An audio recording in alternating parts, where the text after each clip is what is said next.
Good evening, Facebook, YouTube, Twitter, and Google+. This is Rich again, back for your third and final video blog of the night for Tuesday, July 12th, 2016, around 8:19 in the evening in Billerica, Massachusetts. It's about 75 degrees. The sun is going down, and this is going to be probably the last night for about a week where comfortable temperatures at night, because beginning tomorrow, start of a big heat wave. Hazy, hot, and humid for 6 straight days, perhaps. Wait and see about that. It's summer, so we have to deal with this hot and humid weather, but don't worry, the coolness will be back in due time. Some news to report: the new Las Vegas NHL franchise is going to name its first general manager, and it's going to be George McPhee. It will be tomorrow. And also, there's been a proposal to put a swimming pool section in the Charles River right by the Museum of Science and on Nashua Street near North Station. Personally, who would want to swim in that section of the Charles River, even though they say it's been cleaned up a lot? Still, I just don't want to be swimming in the Charles River because all the talks and stuff, and you don't know what's in the Charles River still. I've heard rumors about dead bodies in there or dead animals, so I'll pass on swimming in the Charles River in a swimming pool section. And the National League's batting champion title will be called the Tony Gwynn title, and the American League batting title will be the Rod Carew title. And that's about it on news. My third and final video blog subject of the night is my personality profile. Tonight's personality profile is about WWE Hall of Famer and the lead agent / producer of WWE, Michael P.S.A.'s. Michael P.S.A. was one of the most famous heels in the 1980s. He was the part of the Fabulous Freebirds, having a legendary feud with the Von Erich family, and Michael was a great talker. Michael was born in Washington, D.C. His real name is Michael Spezza, and he was trained to be a wrestler by one of the Wild Samoans, Alpha. He made his debut in 1977, wrestling in a few Southern territories. He even made a tour of Germany, the CWA, that's Otto Warn's organization. In 1979, Michael was paired up with another young wrestler called Terry Gordy, and they became the Fabulous Freebirds. They wreaked havoc in a lot of southern regional territories, winning tag team titles in those territories. In 1980, they went to Mid-South, and they were given a third member, Buddy Roberts, which was called Buddy Jack, and Michael P.S.A.'s became like one of the top heels in the business by, throwing cream in the Junkyard Dog's face, blinding him, and they had like a legendary feud. Also, the Freebirds went to Georgia, and they actually split up for a while. Michael Hayes had a feud with Terry Bam Bam Gordy. And if you enjoyed the championship wrestling in Alabama in 1982, the Freebirds went to World Class Championship Wrestling, and they started a feud with the Von Erichs, and Michael P.S.A.'s was a special guest referee in a steel cage match between Kerry Von Erich and Ric Flair at Christmas Day 1982, and that started the long Von Erich feud. Michael P.S.A.'s was a great talker. He did the moonwalk, and the World Six-Man Tag Team titles between the Freebirds and Von Erichs were the focus point of world-class championship wrestling during that time period. It drew a lot of big houses. Also, Michael Hayes got involved in music. He sang Bad Street USA and a few other songs which were pretty decent.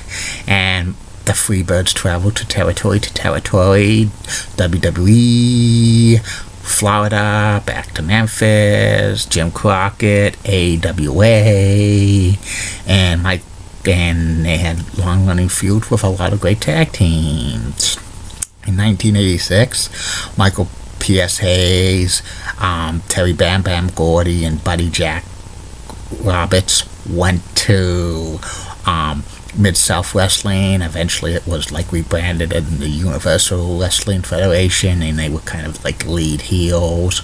Actually, Michael Hayes became kind of a heel commentator with Jim Ross on UWF programming, and he did some booking backstage.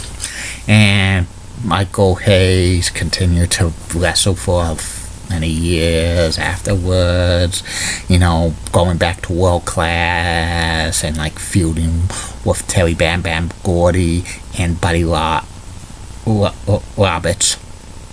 over the Freebird name. He actually teamed up with Kerry Von Erich for a while, and also Michael continued to do some booking on the side as well for World Class Championship Wrestling. In 1989, Michael P.S.H. went back to WCW. He was a face at first, but then turned heel. He beat Lex Luger for the United States Championship with help from Terry Bam Bam Gordy. And then the Freebirds were reunited when they added a third member, which was Jimmy Jam Garvin. Hayes and Garvin became WCW World Tag Team Champions in June of 1989. They kind of used the Freebird real briefly with Terry Bam Bam Gordy, but eventually Terry Bam Bam Gordy left WCW because he had lucrative Japan commitments, and this version of the Fabulous Freebirds with Hayes and Garvin was kind of a comedy tag team at best. They were they had some moments feuding with the Rock and Roll Express and the Southern Boys, and Michael Hayes and Jimmy Jam Garvin were heel color commentators on WCW Pro Wrestling Lance Russell. They had great chemistry together, but the Freebirds' talent was kind of being wasted, like Michael P.S.A.'s talent. He was a serious heel at one time, but now he's being treated as a mid-card heel, comedy heel. The Freebirds won another WCW Tag Team title, and also a couple of times US Tag Team titles. They turned face in 1991, the feud with the Enforcers. They were going to split up the Fabulous Freebirds in 1992. Michael P.S.H. was going to be heel again, but they fired Jimmy Jam Garvin, and Michael P.S.H. became a heel announcer on WCW programming around summer of 1992, and actually managed Arn Anderson and Beautiful Bobby Eaton for a while. Eventually, Michael P.S.H. just focused exclusively on announcing for WCW for about 2 years. He tried to make an in-ring comeback in 1994, teaming with Johnny B. Bad, and Hayes turned on Johnny B. Bad, and they were supposed to wrestle, but Michael Hayes injured his back, and Jimmy Jam Garvin had a substitute wrestle for him at Super Bowl 4. Michael P.S. Hayes went to Global, and they reformed the Fabulous Freebirds once again with Jimmy Jam Garvin and Terry Bam Bam Gordy, won the GWF Tag Team titles, but that promotion folded. Michael also wrestled for NWA Dallas in late 1994, early 1995, but he had a serious back injury, and he basically retired from the business. And in April of 1995, Michael Hayes cut off his long hair. It was short, and he was rechristened by the WWE as Doc Hendricks as a heel announcer, which, he was a decent heel announcer, but the Doc Hendricks gimmick was goofy. But, you had back in the mid-1990s, it seems like every WWE wrestler had a goofy gimmick. And Doc Hendricks was like a heel announcer for basically about a year before basically he became an interviewer. And for the next several years, Doc Hendricks was interviewing a lot of wrestlers. Actually, Michael PSA's backstage was writing some music for the WWE and doing some booking and doing working as an agent/producer. In 1999, Michael Hayes made a comeback. He wrestled for Power Pro Wrestling, which was a developmental organization for the WWE, and he managed the Hardy Boys to WWE Tag Team Championships. And then from 1999 on, he became like a lead road agent / producer for SmackDown and was on the creative team for SmackDown and Raw for a while. And eventually he became like vice president of all the agents and the producers. And Michael PSAs has appeared on many WWE DVDs over the years, and he was on the Legend series, and from time to time he was involved in a couple of angles with the new generation of wrestlers. And in 2016, Michael Hayes was inducted into the WWE Hall of Fame as part of the Fabulous Freebirds with Jimmy Jam Garvin and the late great Terry Bam Bam Gordy and Buddy Jack Roberts.